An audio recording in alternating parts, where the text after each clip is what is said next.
Shaquille O'Neal visits his childhood home and finds a child living there with the same dream. Before we get into the story, comment below where in the world you are watching from today, and if you like this story, don't forget to subscribe. Shaquille O'Neal stepped out of the rental car and pulled his hoodie low. The air was thick with the same smell it had when he was a boy, a mix of exhaust, concrete dust, and something greasy from the corner takeout. Time had roughed up the old apartment complex worse than he expected. Cracks ran up the brick walls, some windows were boarded up, others taped clumsily with cardboard. The old basketball court sat in the middle like a forgotten promise, the hoop he once dreamed under hanging at a crooked angle. He didn't come for a ceremony. No ribbon cutting, no interviews, no hashtags. Just something deep pulling him back. Something unsettled. He shoved his hands in his pockets and walked across the broken pavement, stepping over glass shards and weeds. At the old rusted fence that surrounded the court, Shaq stopped. He spotted a kid on the cracked asphalt, throwing up shots. Skinny kid. Must have been no older than 11. His sneakers flapped at the soles. The ball barely had grip left, more patches than leather. But there was something in the way he moved, the way he planted his feet and squared his shoulders before each shot, like the world could fall apart around him and he'd still focus on that basket. Shaq recognized it instantly. Hunger. The boy missed a shot, chased after the ball with quick, desperate steps, then paused when he noticed Shaq standing there. For a moment they just stared at each other, two different generations, the same fire in their eyes. "You play?" Shaq called out, voice casual, deep as ever. "Every day," the boy answered, bouncing the ball once, twice, gripping it tighter like he thought Shaq might snatch it. Shaq chuckled under his breath. "Looks like you could use a new ball." The boy shrugged. "It still bounces." Shaq liked that answer. No excuses. No complaints. Just work. He pushed open the rusty gate, the hinges screeching like they hadn't been moved in years, and walked onto the court. Up close, the boy was even skinnier than he looked from afar. But the way he held the ball, the way he kept his chin up, it was all heart. "What's your name?" Shaq asked. "Marcus," the boy said, chest puffing out a little. "Marcus Williams." Shaq extended his hand. "Nice to meet you, Marcus Williams." "I'm Shaq." The boy's eyes narrowed slightly, skeptical. "Like Shaq?"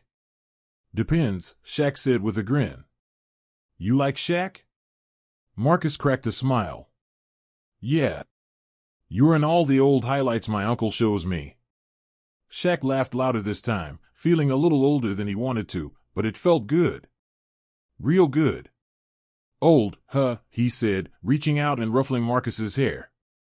"Fair enough." They started shooting around. No big talk. No teaching moments. Just two guys passing the ball, calling out shots, challenging each other.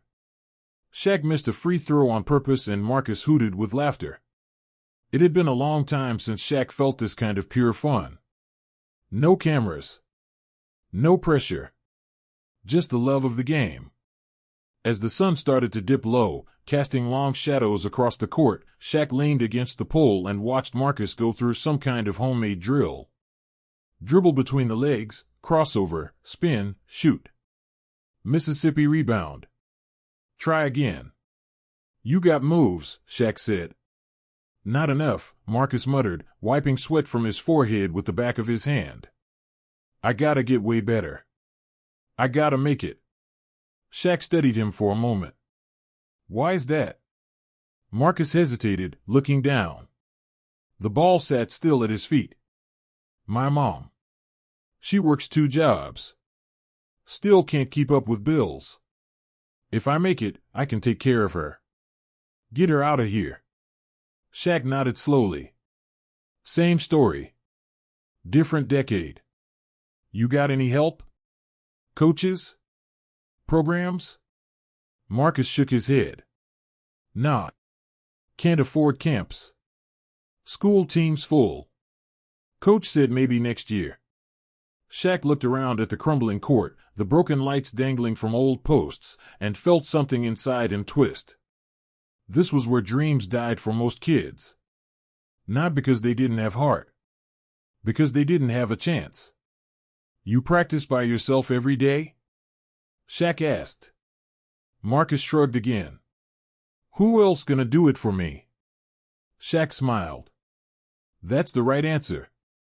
A long silence stretched between them. Sirens wailed faintly in the distance. Somewhere, a dog barked. You want some real help, Marcus? Shaq asked. Marcus's head snapped up. His eyes wide. I mean real help, Shaq said. No games. No promises of NBA fame tomorrow. Just hard work. Day in, day out. Lot of sweating. Lot of failing. Lot of people telling you you're wasting your time. Marcus nodded without hesitation. Yeah. I want that. Shaq patted the boy's shoulder. Then we start tomorrow. Sunrise. Right here. Marcus grinned so hard Shaq thought his face might crack. Shaq walked back to his car as the streetlights flickered to life, thinking about everything he had seen today. The rust, the broken windows, the broken dreams. But also Marcus. That spark. That fire. It wasn't about creating the next NBA star. It wasn't even about basketball, really. It was about showing a kid that somebody believed in him when it mattered most. He sat in the driver's seat for a long time, staring at the court, watching Marcus shoot until the ball disappeared into the darkness. Shaq smiled to himself. He didn't plan to come back to Newark to change anyone's life. But maybe, just maybe, one life was enough. The next morning, the sun had barely started to lighten the sky when Shaq pulled up near the old court. The air was still cool, and the neighborhood was quiet except for a few early risers opening shop doors. Shaq stretched his back, feeling every bit of his age, but there was a buzz in his chest he hadn't felt in years. Marcus was already there, dribbling that battered ball, wrapped up in an oversized hoodie and determination. He looked up and grinned when he spotted Shaq. You're early, Shaq said, walking onto the court. Marcus shrugged. Didn't want to miss it. Shaq tossed him a new ball from a bag he brought. You earned an upgrade.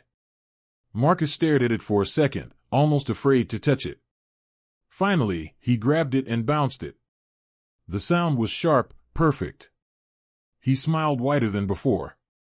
Let's get to work, Shaq said. They started slow. Fundamentals. Marcus had the heart but not the polish. His footwork was wild. His shots leaned too much. His dribbling was fast but uncontrolled. Shaq corrected him gently, showing tricks he learned the hard way. Push off the back foot. Keep the ball low. Eyes up, not down. They worked for 2 hours, until the sun was fully up and cars started filling the streets. By the time Shaq called a break, Marcus was dripping sweat, breathing hard, but smiling like he just won a championship. Sitting on the cracked curb, they sipped water.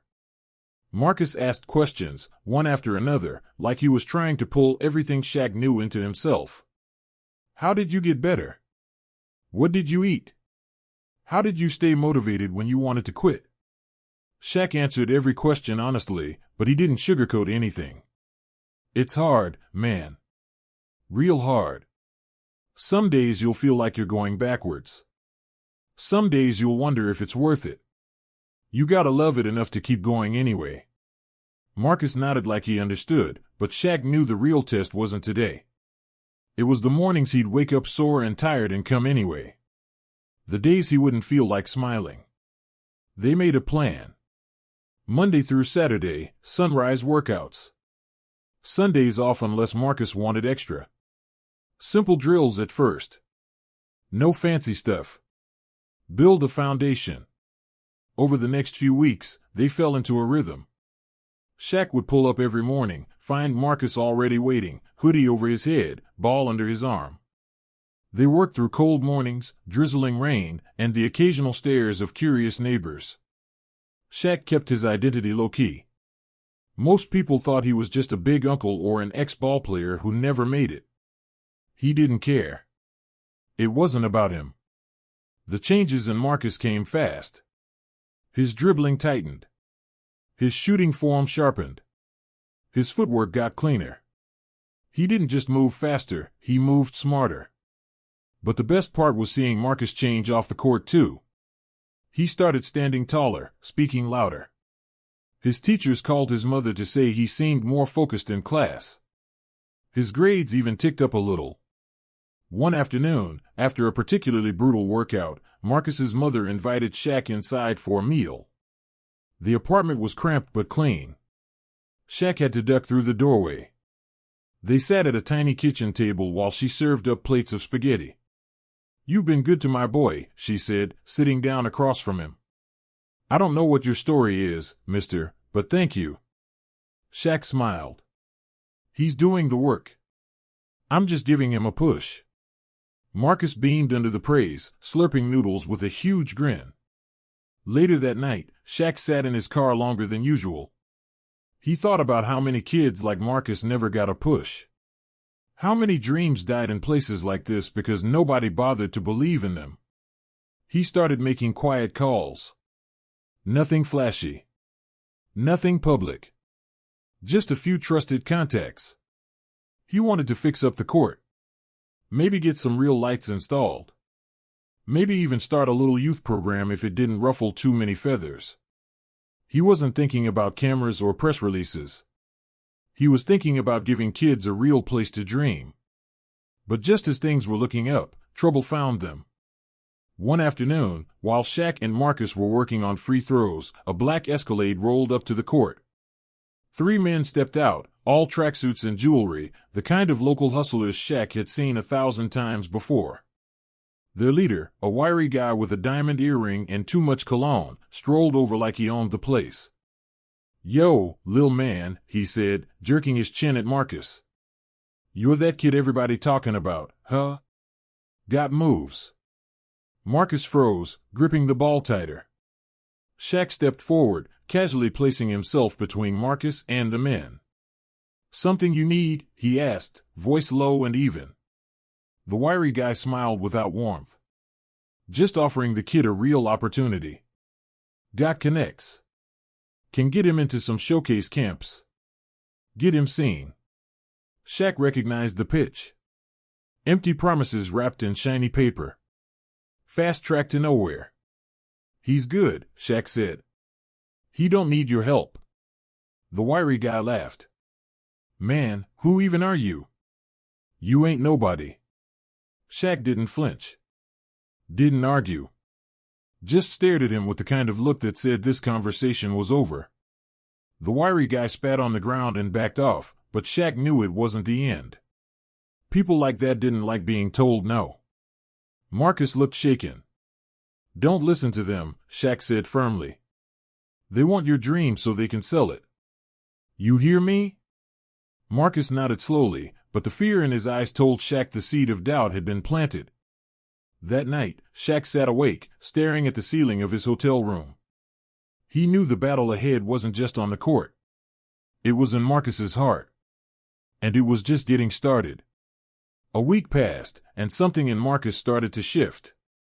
Shaq saw it right away. Marcus still showed up every morning, still worked, but his fire wasn't as bright. He glanced over his shoulder more. He checked his phone constantly. His movements were tighter, less joyful. Shaq didn't push. He knew you couldn't force a kid to open up. But every missed shot, every rushed drill, told him the truth louder than words. One morning, Marcus showed up with a fresh pair of expensive sneakers. Shaq said nothing at first, but during water break, he finally asked, "Those new kicks?" Marcus nodded, not meeting his eyes. "Coach Carter gave them to me. Said I earned them."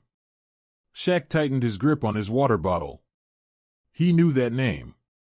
Local hustler turned coach, if you could call it that. More interested in flipping kids into quick money than building futures. "You know where that road goes, right?" Shaq said quietly. Marcus shrugged.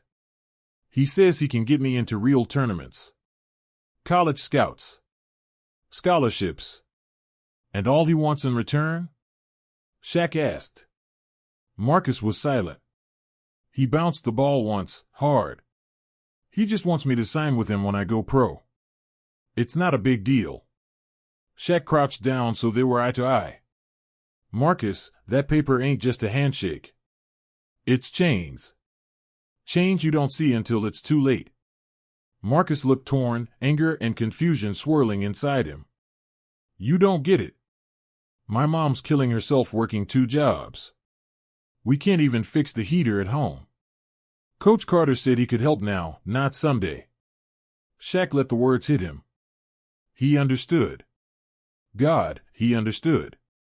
Dreams didn't wait in places like this. Hunger made you desperate. But that desperation was exactly what guys like Carter hunted. I get it, Shaq said softly. More than you know.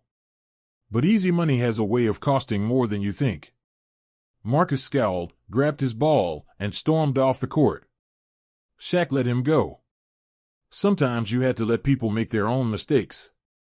It hurt, but it was part of growing. Over the next few days, Marcus stopped showing up. Shaq still came every morning, leaning against the fence, waiting. Hoping. He caught glimpses of Marcus around the neighborhood. Riding in the back seat of that black Escalade.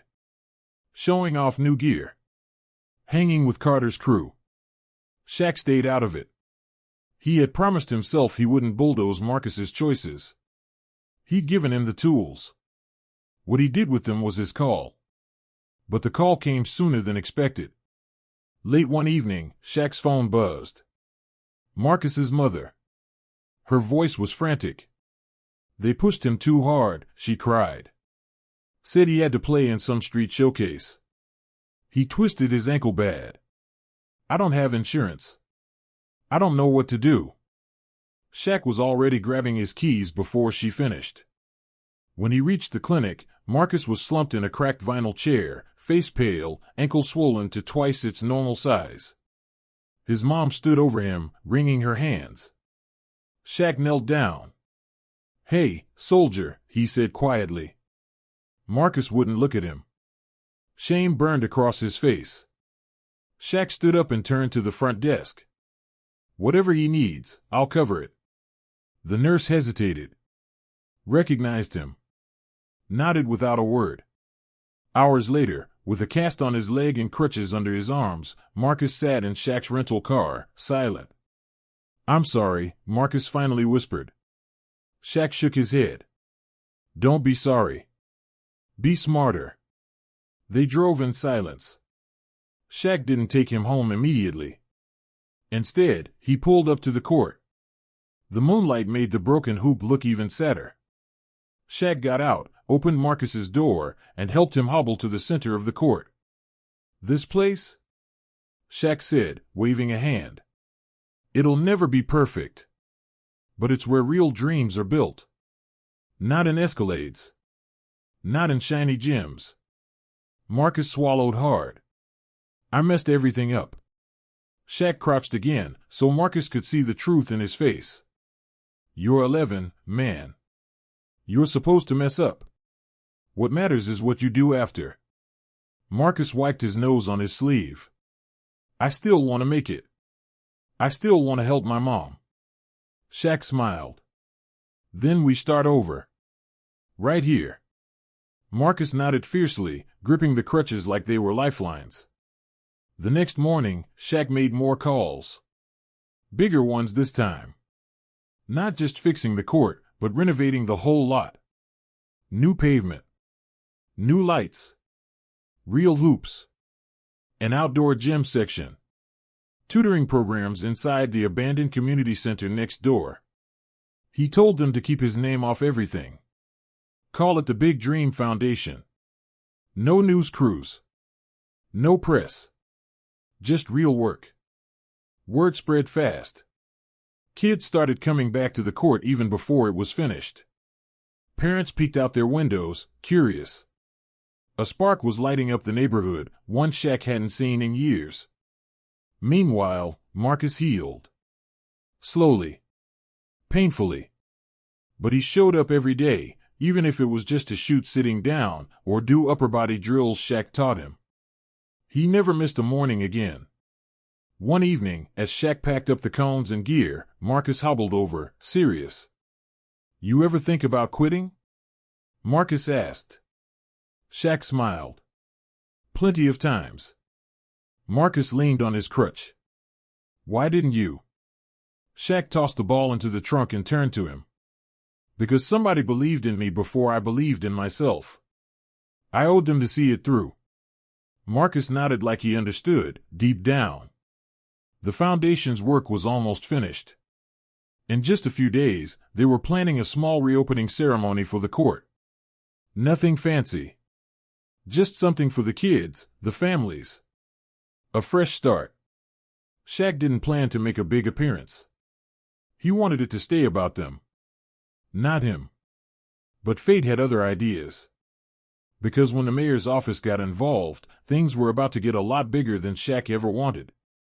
And this time, there would be no hiding who he really was. The morning of the court reopening came with a buzz across the neighborhood. Kids in clean sneakers ran between buildings, parents stood by doorways watching. The smell of grilled hot dogs drifted from a folding table set up near the fence. The new court gleamed under the morning sun, fresh blacktop, crisp white lines, real glass backboards. It didn't look like a charity project. It looked like hope. Shaq pulled up quietly, parking down the block. He threw on a cap and sunglasses, planning to blend into the background. His job was done. Today belonged to the kids. He found Marcus near the new bleachers, crutches discarded nearby. His cast was off, ankle thin but healing. Marcus bounced a ball in slow, careful dribbles, concentrating hard. Shaq walked over and bumped fists with him. "You ready for this?" he asked. Marcus grinned. Born ready. The mayor arrived around 10. He was a small man with a big voice, dressed in a suit too fancy for the cracked sidewalks around them. A small crowd of city workers and organizers gathered by the microphone stand they'd set up. Shaq stayed near the fence, nodding politely when people passed, but keeping his distance. He wasn't here to make a speech. He was just here to see Marcus shoot on a real court for the first time. But then the mayor took the mic. "Ladies and gentlemen," he boomed, smiling wide. "Today we celebrate more than a new court. We celebrate the spirit of Newark. A spirit that refuses to give up on its children." The crowd clapped. A few people whistled. "And none of this," the mayor said, pausing dramatically, "none of this would have been possible without one man's generosity and love for this community. A man who grew up right here. A man who never forgot where he came from." Shaq stiffened. He didn't like where this was going. The mayor turned, searching the crowd, then locked eyes with him. "Ladies and gentlemen," he said, voice rising, "please join me in thanking Mr. Shaquille O'Neal." Every head snapped toward Shaq. For a second, the world froze. Shaq felt like a giant spotlight hit him. He almost turned around and walked away. Almost. Then he saw Marcus's face. Beaming with pride. Clapping with both hands over his head. Shouting his name. So Shaq took a breath, tugged off his cap and glasses, and walked toward the mic. The applause rose around him, a wave he couldn't stop even if he wanted to. Parents, kids, old neighbors. People who had nothing but rough memories tied to this place suddenly shouting his name like he was the hometown hero they always needed. Shaq took the mic, towering over it. He cleared his throat, looking out over the sea of faces. "I didn't come back for speeches," he rumbled. "I came back for something real." The crowd hushed, leaning in. "I grew up right over there," he said, pointing to a battered building across the street. "I know what it's like to feel stuck. I know what it's like to want more but not know how to get it." He paused, looking down at Marcus, who stood at the front of the crowd. "And I know that sometimes, all it takes is one person believing in you." Shaq smiled. Not the big goofy grin he gave reporters. A real smile. "This court isn't a gift," he said. It's an investment. And every kid who's ever been told they're too small, too poor, too broken. You're not. The crowd erupted again, louder this time. Shaq turned to Marcus and nodded. You're up, little man, he said. Marcus grabbed the ball, hobbled onto the court, and lined up at the free throw line. His ankle was still stiff, but he bounced a few times, set his feet, and shot. The ball arched high and clean, and dropped through the net without touching the rim. The crowd exploded. Marcus pumped his fists in the air, grinning so wide Shaq thought his face might split. Shaq laughed and clapped with everyone else. He felt a lump form in his throat and didn't fight it. After the ceremony, people swarmed him. Old ladies hugged him. Kids begged for pictures. Parents shook his hand with tears in their eyes. He stayed for hours, longer than he planned. He played pickup games with little kids. He handed out pizzas. He even refereed a one-on-one between two arguing teenagers. But the moment that stuck with him wasn't big or loud. It was later, when the sun was setting, and most people had wandered home.